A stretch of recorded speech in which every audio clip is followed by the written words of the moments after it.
चलिए हम देखते हैं एनसीईआरटी हिस्ट्री के क्लास 7 के 7 चैप्टर है। चैप्टर के नाम है जनजातियाँ खाना बदोश अवर एक जगह बसे हुए समुदाय। अध्याय 2, 3 और 4 में हमने देखा कि किस प्रकार राज्यों का उत्थान और पतन हुआ। इस उठापटक के बीच ही कलाओं, दस्तकारियों और उत्पादन गतिविधियों की नई किस्सें शहरों और गांवों में फल फूल रही थी। एक लंबे अंतराल में कई महत्वपूर्ण राजनैतिक, सामाजिक और आर्थिक परिवर्तन हुए, लेकिन सामाजिक परिवर्तन हर जगह एक समान नहीं थे, क्योंकि अलग अलग किस्म के समाज अलग अलग तरीके से विकसित हुए। ऐसा कैसा हुआ और क्यों हुआ, यह समझना महत्वपूर्ण है। इस उपमहाद्वीप के बड़े हिस्से में समाज वर्ण के नियमानुसार पहले से ही विभाजित है। ब्राह्मणों द्वारा सुझाए गए नियम बड़े बड़े राज्यों के राजाओं द्वारा स्वीकार किए गए थे। इससे उच्च और नीच तथा अमीर और गरीब के बीच का फैसला बढ़ा। दिल्ली के सुल्तानों और मुगलों के काल में श्रेणीबद्ध समाज ज़्यादा जटिल हो गया। देखते हैं बड़े शहरों से परे जनजातीय समाज। अलबत्ता दूसरे तरह के समाज भी उस समय मौजूद थे। उपमहाद्वीप के कई समाज ब्राह्मणों द्वारा सुझाए गए सामाजिक नियमों और कर्मकांडों को नहीं मानते थे, और न ही वे कई असमान वर्गों से विभाजित थे। अक्सर ऐसे समाजों को जनजातीय कहा जाता है। प्रत्येक जनजाति के सदस्य नातेदारी के बंधन से जुड़े होते थे। कई जनजातियाँ खेती से अपना जीविकोपार्जन करती थी। कुछ दूसरी जनजातियों के लोग शिकारी, संग्राहक या पशुपालक थे। प्राय वे अपने निवास स्थान के प्राकृतिक संसाधनों को पूरा इस्तेमाल करने के लिए इन गतिविधियों का मिला जुला रूप अपनाते थे। कुछ जनजातियाँ खानाबदोश थी और वे एक जगह से दूसरी जगह घूमती रहती थी। जनजातीय समूह संयुक्त रूप से भूमि और चारागाहों पर नियंत्रण रखते थे और अपने खुद के बनाए नियमों के आधार पर परिवारों के बीच इनका बंटवारा करते थे। इस उपमहाद्वीप के विभिन्न हिस्सों में कई बड़ी जनजातियाँ फली फूली। सामान्यतः ये जंगलों, पहाड़ों, रेगिस्तान और दूसरे दुर्गम जगहों पर निवास करती थी। कभी कभी जाति विभाजन पर आधारित अधिक शक्तिशाली समाजों के साथ उनका टकराव होता था। कई मायने में इन जनजातियों ने अपनी आज़ादी को बरकरार रखा और अपनी अलहदा संस्कृति को बचाया, लेकिन जनजाति आधारित और जनजातीय समाज दोनों अपनी विविध किस्म की ज़रूरतों के लिए एक दूसरे पर निर्भर भी रहे। टकराव और निर्भरता के इस संबंध में दोनों तरह के समाजों को धीरे धीरे बदलने का काम भी किया। देखते हैं जनजातीय लोग कौन थे। तो समकालीन इतिहासकारों और मुसाफिरों ने जनजातियों के बारे में बहुत कम जानकारी दी है। कुछ अपवादों को छोड़ दे तो जनजातीय लोग भी लिखित दस्तावेज नहीं रखते थे, लेकिन समृद्ध रीति रिवाज और वाचिक मौखिक परंपराओं का वे संरक्षक रहते थे। ये परंपराएं हर नई पीढ़ी को विकसित करने में मिलती थी, विरासत में मिलती थी। आज के इतिहासकार जनजातियों का इतिहास लिखने के लिए इन वाचिक परंपराओं को इस्तेमाल करने लगे हैं। जनजातीय लोग भारत के लगभग हर क्षेत्र में पाए जाते थे। किसी भी एक जनजाति का इलाका और प्रभाव समय के साथ साथ बदलता रहता था। कुछ शक्तिशाली जनजातियों का बड़े इलाकों पर नियंत्रण था। पंजाब में खोखर जनजाति 13वीं और 14वीं सदी के दौरान बहुत प्रभावशाली थी। यहाँ बाद में गखर लोग ज़्यादा महत्वपूर्ण हो गए। उनके मुखिया कमाल खान गखर को बादशाह अकबर ने मंसूबदार बनाया था। मुल्तान और सिंध में मुगलों द्वारा अधीन कर लिए जाने से पहले लहंग और अरघुन लोगों का प्रभुत्व अत्यंत विस्तृत क्षेत्र पर था। उत्तर पश्चिम में एक और विशाल एवं शक्तिशाली जनजाति थी बलोच। ये लोग अलग अलग मुखियों वाले कई छोटे छोटे कुलों में बटे हुए थे। पश्चिमी हिमालय में गड्डियों की जनजाति रहती थी। उपमहाद्वीप के सुदूर उत्तर पूर्वी भाग पर भी नागा, अहोम और कई दूसरी जनजातियों का भी पूरा तरह प्रभुत्व था। मौजूदा बिहार और झारखंड के कई इलाकों में 12वीं सदी तक चेर सरदारशाहियों का उदय हो चुका था। बादशाह अकबर के प्रसिद्ध सेनापति राजा मान सिंह ने 1591 में चेर लोगों पर हमला किया और उन्हें परास्त किया। उन्हें लूटकर अच्छा खासा माल इकट्ठा कर लिया गया, लेकिन वे पूरी तरह अधीन नहीं बनाए गए। औरंगजेब के समय में मुगल सेनाओं ने चेर लोगों के कई किलों पर कब्जा किया और इस जनजाति को अपना अधीनस्थ बना लिया। इस क्षेत्र में रहने वाले महत्वपूर्ण जनजातियों में मुंडा और संताल थे, यद्यपि ये उड़ीसा और बंगाल में भी रहते थे। कर्नाटक और महाराष्ट्र की पहाड़ियाँ कोली, बेराद तथा कई दूसरी जनजातियों के निवास स्थान थे। कोली लोग गुजरात के कई इलाकों में भी रहते थे। कुछ और दक्षिण में कोरागा, वेतर, मारवाड़ और दूसरी जनजातियों की विशाल आबादी थी। भीलों की बड़ी जनजातियां पश्चिमी और मध्य भारत में फैली हुई थी। 16वीं सदी का अंत आते आते उनमें से कई एक जगह बसे हुए खेतिहर और यहाँ तक कि जमींदार बन चुके थे। तब भी भीलों के कई कुल शिकारी संग्राहक बने रहे। मौजूदा छत्तीसगढ़, मध्य प्रदेश, महाराष्ट्र और आंध्र प्रदेश में गोंड लोग बड़ी तादाद में फैले हुए थे। उसके बाद देखते हैं खानाबदोश और घुमंतू लोग कैसे रहते थे। तो खानाबदोश चरवाहे अपने जानवरों के साथ दूर दूर तक घूमते थे। उनका जीवन दूध और अन्य पशुचारी उत्पादों पर निर्भर था। वे खेतीहर गृहस्थों में अनाज, कपड़े, बर्तन और ऐसी ही चीज़ों के लिए ऊन, घी इत्यादि का विनिमय भी करते थे।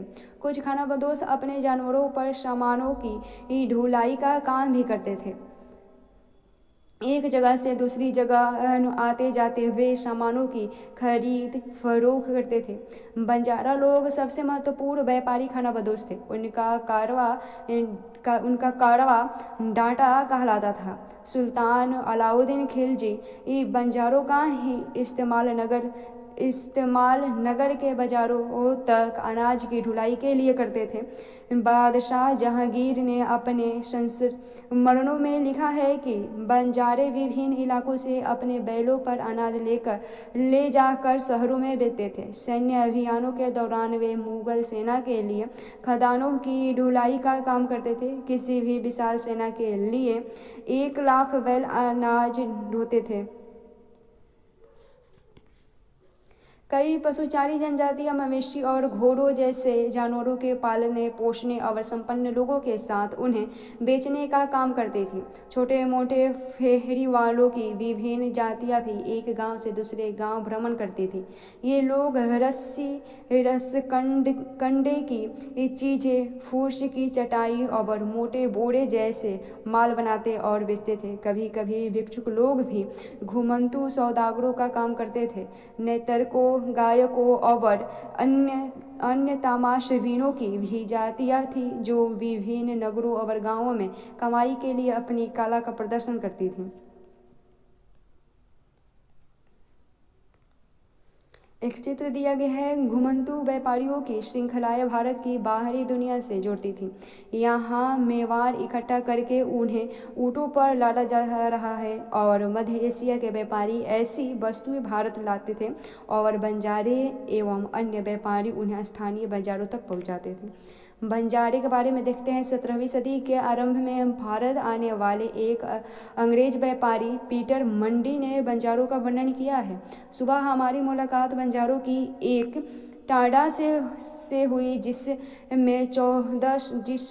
जिसमें 14,000 बैले थे। सारे पशु गेहूं और चावल जैसे अनाजों से लदे हुए थे। ये बंजारे लोग अपनी पूरी घर गृहस्थी, बीवी और बच्चे अपने साथ लेकर चलते थे। एक टांडा में कई परिवार थे। उनका जीने का तरीका न भरवाहकों से मिलता जुलता है जो लगातार एक जगह से दूसरी जगह जाते रहते हैं। गाय बैल उनके अपने होते हैं। कई बार वे सौदागरों के द्वारा भाड़े पर नियुक्त किए जाते हैं, लेकिन ज़्यादातर वे खुद सौदागर होते हैं। अनाज जहाँ सस्ता उपलब्ध है वहाँ से वे खरीदते हैं और उस पर ले जाते हैं। जहाँ वह महंगा है वहाँ से वे फिर ऐसी चीज़ें लाद लेते हैं जो किसी और जगह मुनाफे के साथ बेची जा सके। टांडा के टांडा में 6 से 700 तक लोग हो सकते हैं। वे एक दिन में 6 या 7 मील से ज़्यादा सफ़र नहीं करते। यहाँ तक कि ठंडे मौसम में भी अपने गाय बैल पर ये सामान उतारने के बाद वे उन्हें चरने के लिए खुला छोड़ देते, क्योंकि यहाँ ज़मीन पर्याप्त और उन्हें रोकने वाला कोई नहीं है।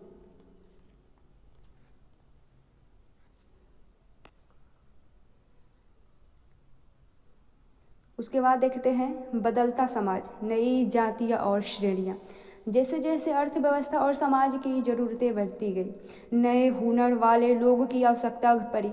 वर्णों के भीतर छोटी छोटी जातियाँ उभरने लगी। उदाहरण के लिए ब्राह्मणों के बीच नई जातियाँ सामने आई। दूसरी ओर कई जनजातीय और सामाजिक समूहों की जाति विभाजित समाज में शामिल कर लिया गया और उन्हें जातियों का दर्जा दे दिया गया। विशेषज्ञता प्राप्त शिल्पियों, सुनार, लोहार, बढ़ई और राजमिस्त्री को भी ब्राह्मणों द्वारा जातियों के रूप में मान्यता दे दी गई। वर्ण की बजाय जाति समाज के संगठन का आधार बनी। 11वीं और 12वीं सदी तक आते आते क्षत्रिय के बीच नए राजपूत गोत्रों की ताकत में काफ़ी इजाफा हुआ। वे हूर, चंदेल, चालुक्य और कुछ दूसरी वंश परंपराओं से आते थे। इनमें से कुछ पहले जनजातियों में आते थे और बाद में कई कुल राजपूत मान लिए गए। धीरे धीरे उन्होंने पुराने शासकों की जगह ले ली, विशेषतः कृषि वाले क्षेत्र में। यहाँ कई तरह के परिवर्तन हो रहे थे और शासकों ने शक्तिशाली राज्यों के निर्माण में अपनी संपदा का इस्तेमाल किया। शासकों के रूप में राजपूत गोत्रों के उदय के उदाहरण का जनजातीय लोगों ने अनुसरण किया। धीरे धीरे ब्राह्मणों के समर्थन से कई जनजातियाँ जाति व्यवस्था का हिस्सा बन गई, लेकिन केवल प्रमुख जनजाति परिवार ही शासक वर्ग में शामिल हो पाए। उनकी बहुसंख्यक आबादी समाज की छोटी जातियों में ही जगह बना पाई।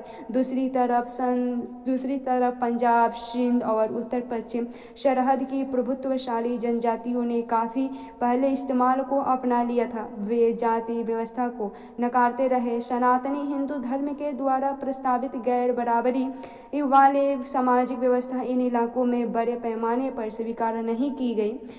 राज्यों की उत्पत्ति जनजातीय लोगों के बीच हुए सामाजिक बदलाव से गहराई से संबंधित है। हमारे इतिहास के इस महत्वपूर्ण हिस्से के 2 उदाहरण नीचे दिए गए हैं।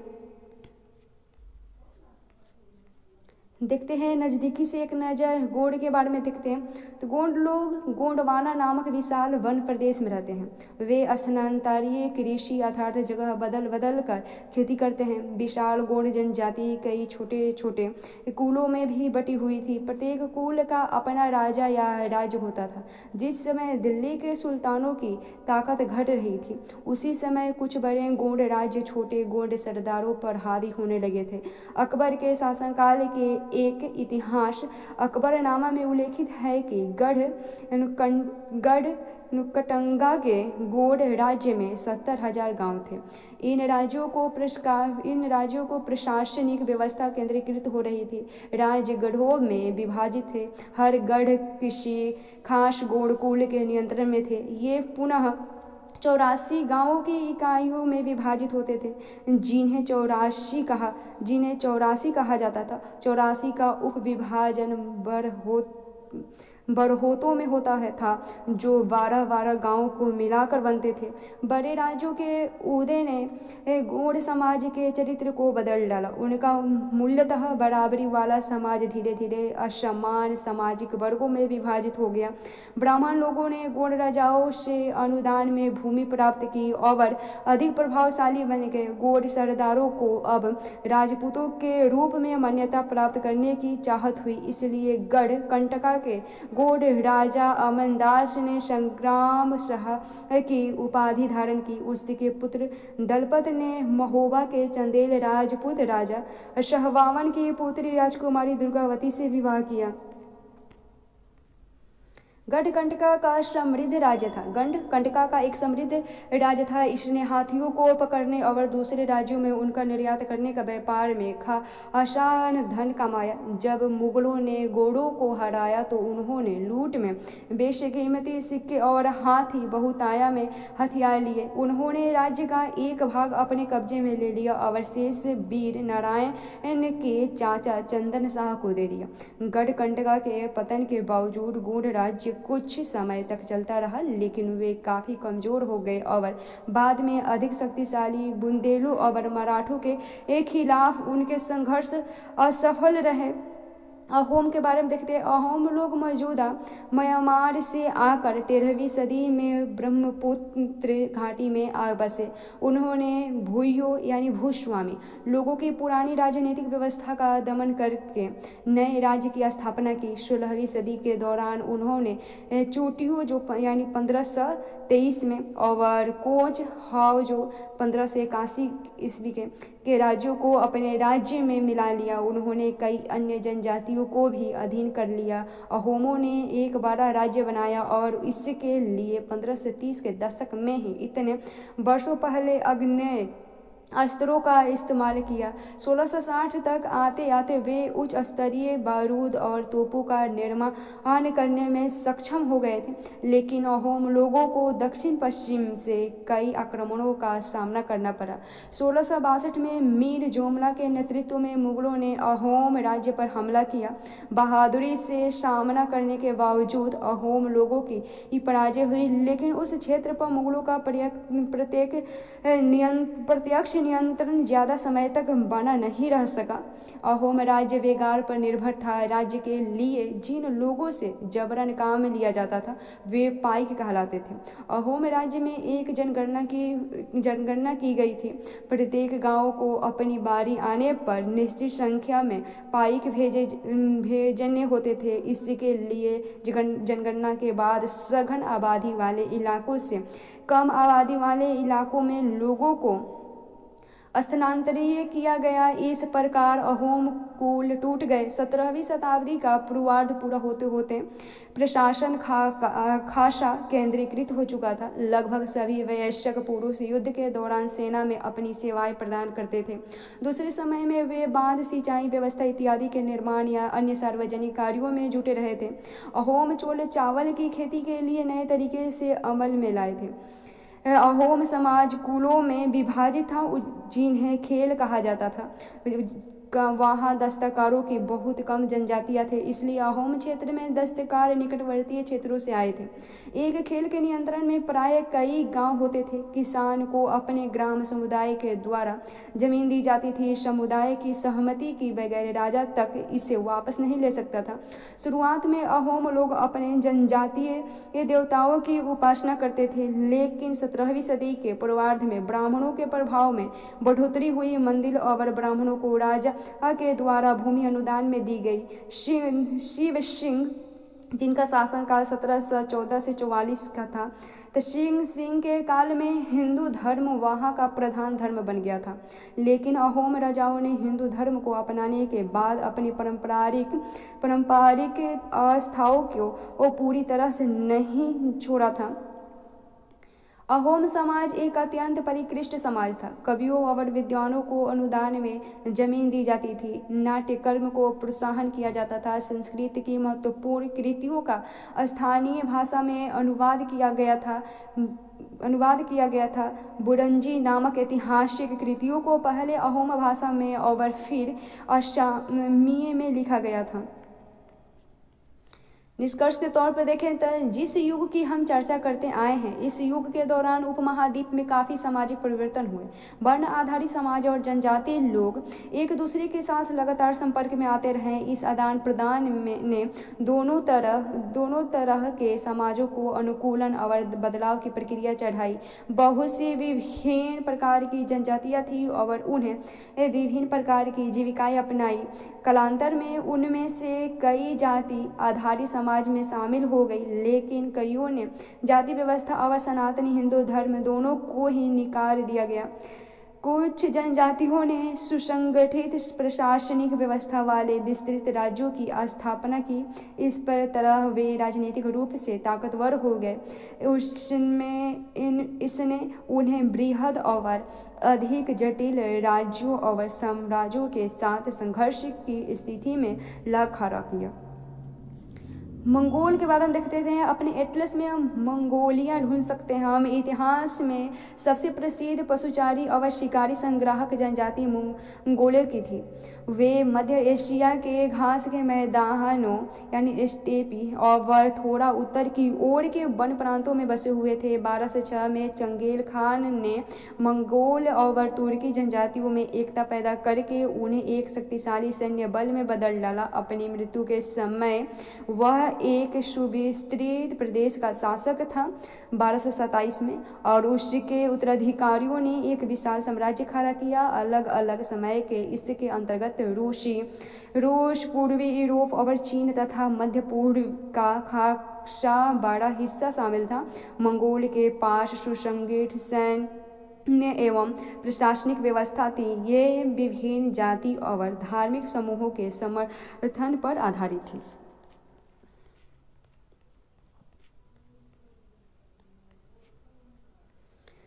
जाति पर विचार विमर्श देखते हैं। तो वर्तमान तमिलनाडु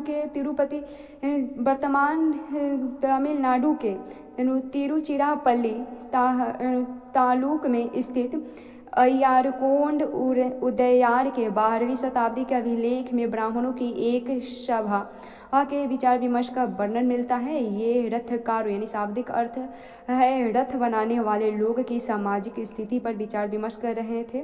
उन्होंने इन जाति के कामकाज पर तय किए गए, जिसमें कला वस्तु, रथों और गाड़ियों का निर्माण, मंदिर द्वार बनाना, मूर्तियाँ स्थापित करना, बलि के लिए लकड़ियों से बने साज सामान तैयार करना, मंडप बनाना और राजा के लिए जेवर बनाना शामिल था। ये सब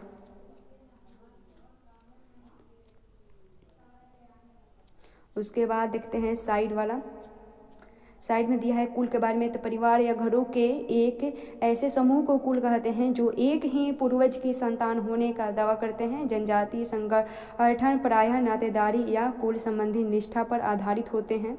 उसके बाद खानाबदोश और भ्रमणशील समूह। खानाबदोश घुमंतू लोग होते हैं, उनमें से कई पशुचारी होते हैं तो अपनी रेवड़ और पशु वृंद के साथ एक चरागाह से दूसरे चरागाह घूमते रहते हैं। इसी तरह दस्तकार, फेरी वाले और नृतक, गायक एवं अन्य तमाशबीन भ्रमणशील समूह अपना काम धंधा करते करते एक जगह से दूसरी जगह की यात्रा पर रहते हैं। खानाबदोश और भ्रमणशील समूह दोनों अक्सर उस जगह लौट कर आते हैं जहां उन्होंने पिछले साल दौरा किया था। उसके बाद देखते हैं स्थानांतरीय कृषि। कृषि वन प्रांत के पेड़ों और झाड़ियों को पहले काटा और जलाया जाता है, उसकी राख में ही फसल बो दी जाती है। जब यह जमीन अपनी उर्वरता खो देती है तब जमीन का दूसरा टुकड़ा साफ किया जाता है और इसी तरह से फसल उगाई जाती है।